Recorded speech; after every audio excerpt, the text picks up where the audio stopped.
Hello, Cam for the Brother Slim here, and we have a double header update day from Into the Unknown, which is very exciting. Lots of cool stuff. So we'll start with the Aeon Trespass one, and then dive into Kingdoms Forlorn in a separate video. So, Winter and Enormity is coming. Also, Spartans, voiceovers, and other mysteries. Fun title.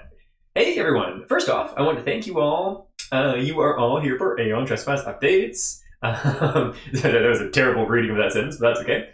And Tokens of Heracles. We've been spamming them a lot lately. The previous one related to last night. But that is to provide you all with the latest news on shipping of the current wave. We're at the tail end of it too, with fulfillment projected to end before the end of the month.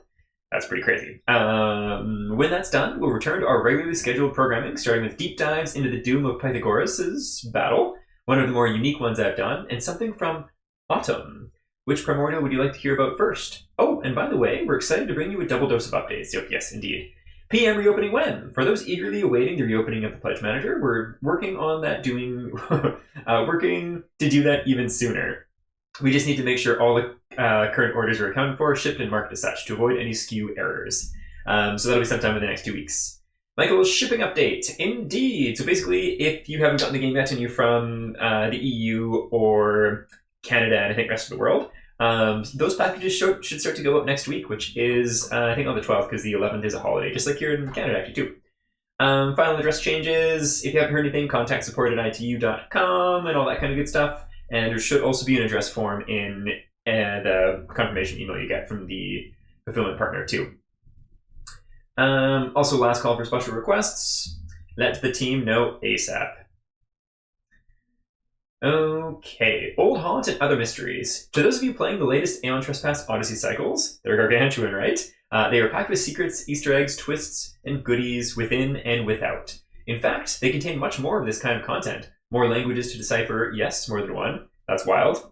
So close to finishing Cycle 1, and even the Sentimani's symbol language thing, we haven't deciphered a single one yet, and yeah, imagining multiple in one cycle, bonkers.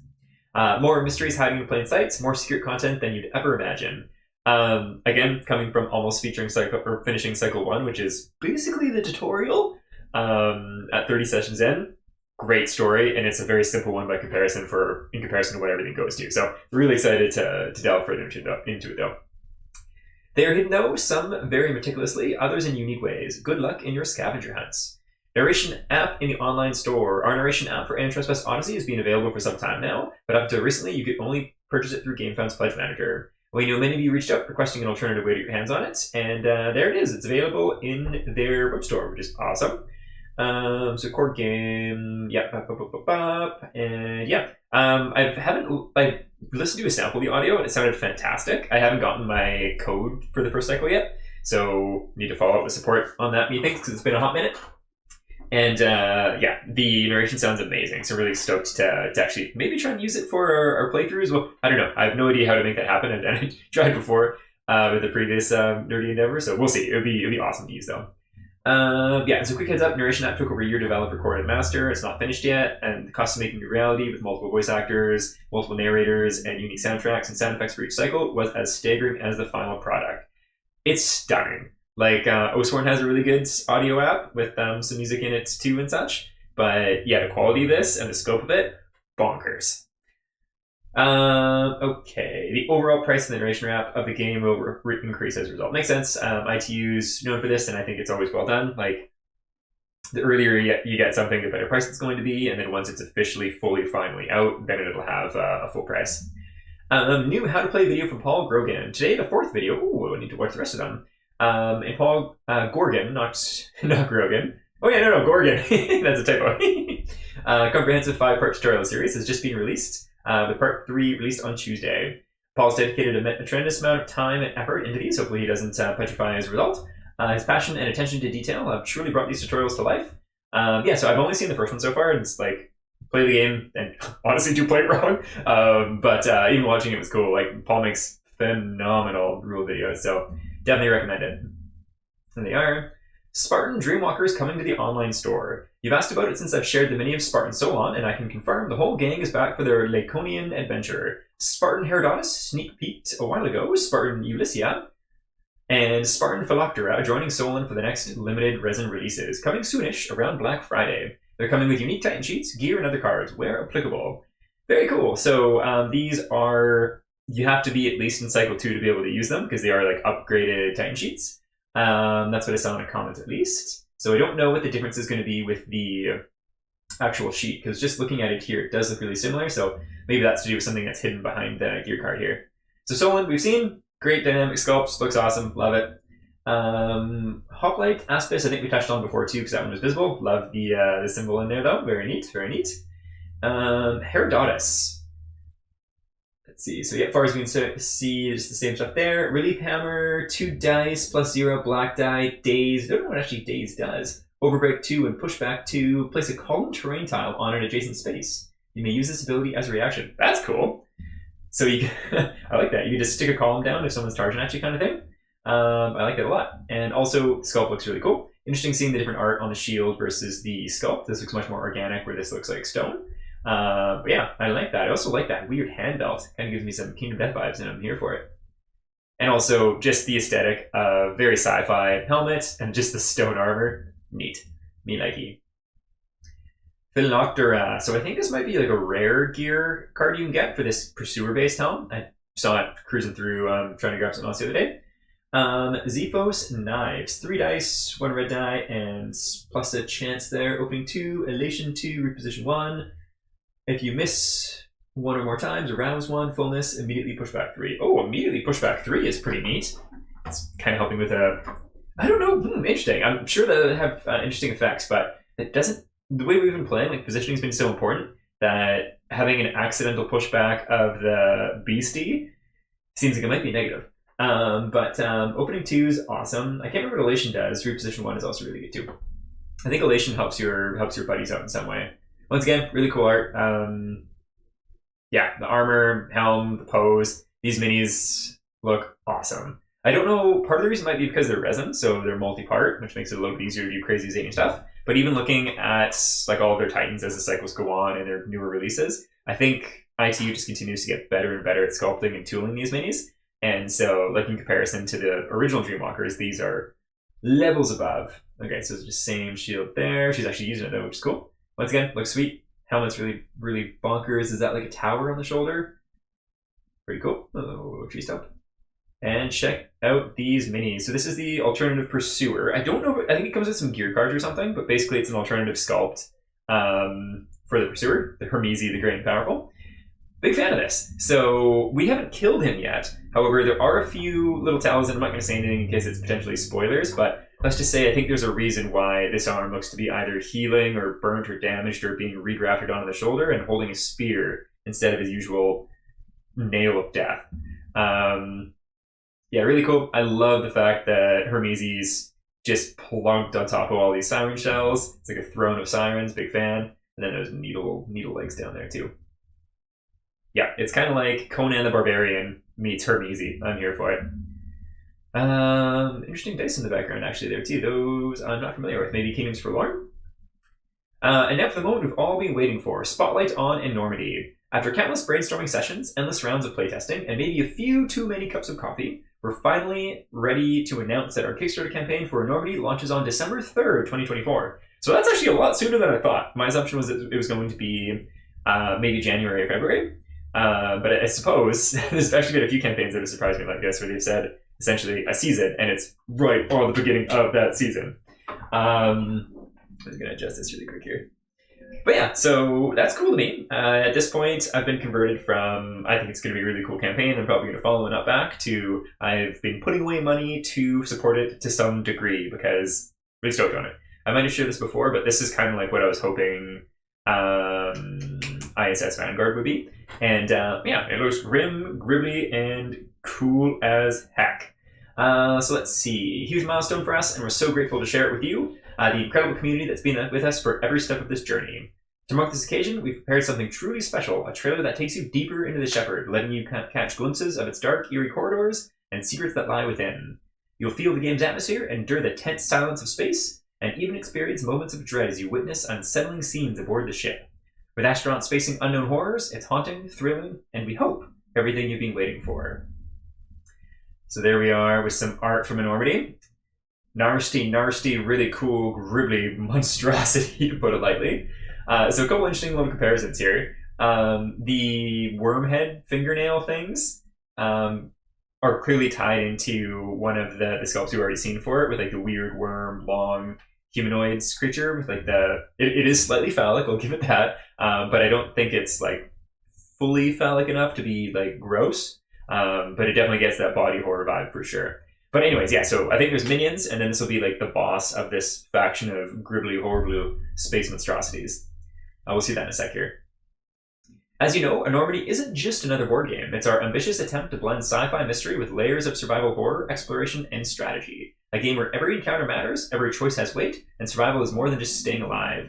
We've poured everything into crafting yet another game that doesn't just tell a story, but allows you to live it, continuing the immersive experiences you've come to expect from us. And now, finally, we're excited to share another part of that vision with you.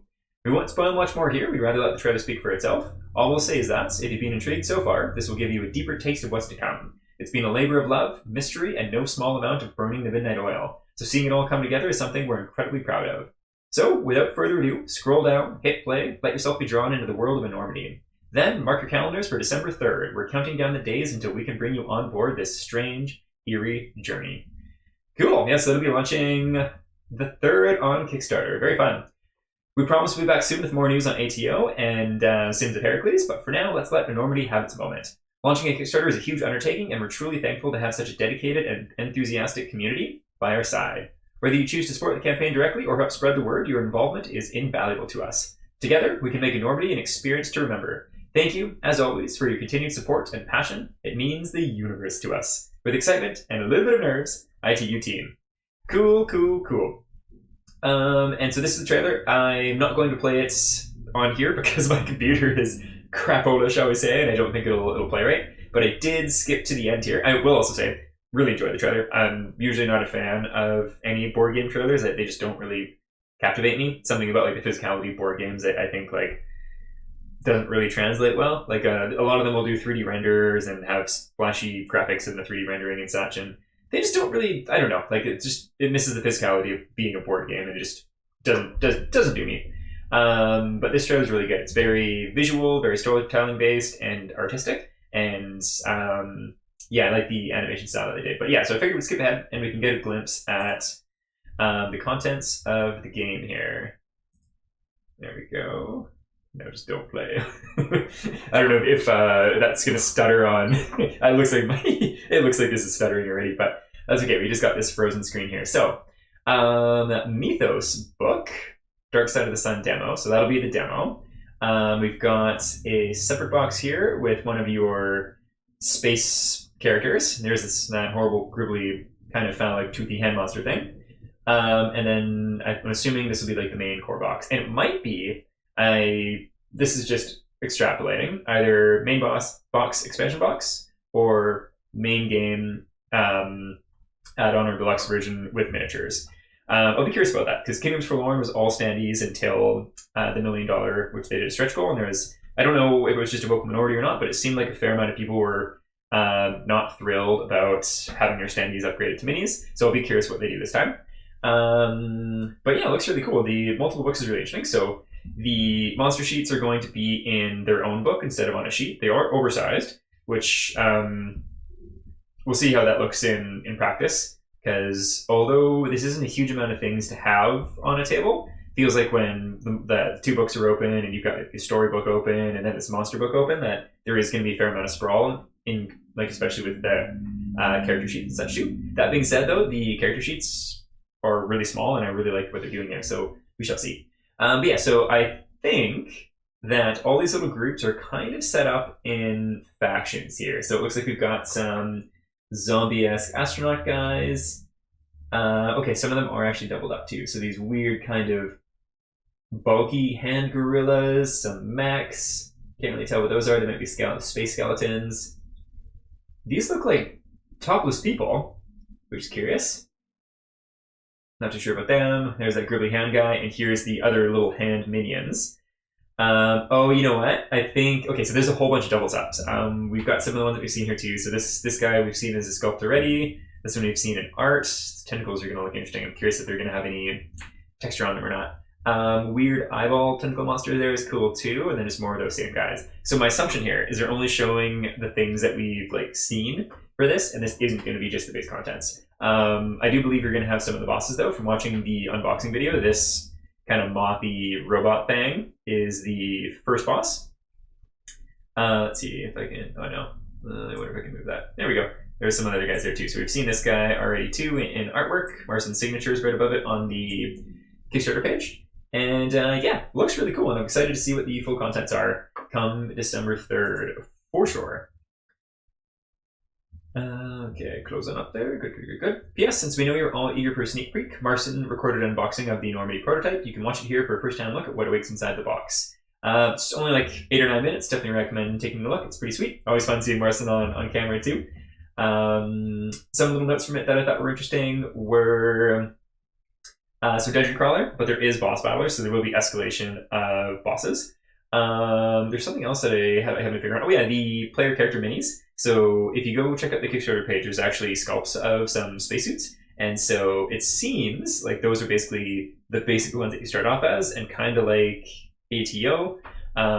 As you progress in the game, you get stronger, and then you have new miniatures to represent your more capable people that you're playing as. So that would be cool. Explore, extract, survive. But yeah, my assumption is I think there's going to be some bosses that are just kind of roaming bosses, whatever. They're of their own accord and their own story and such. But then I think there's going to be kind of like faction-related things. Specifically just looking at that kind of gribbly hand thing and its other minions too. But yeah, that is really cool. So I think I'm going to straight away hop off this and go and record the Kingdoms for One, which is a pretty girthy update. It's a cool one. So I don't know if both of these will post today. Probably one today, maybe the next tomorrow. But yeah, thanks for tuning in. And if you're looking for coverage of this campaign once it goes live, I shall definitely be doing so. I think I'll actually be going to PAX on, I think it's the 7th or 13th, I can't remember. So that'll be a little interrupt, but I'm definitely going to be covering this campaign quite a bit because I am very excited for it. And yeah, Enormity. Cool. Enormity and expansions. Good times. Thanks for tuning in, and we'll catch you next time. Bye!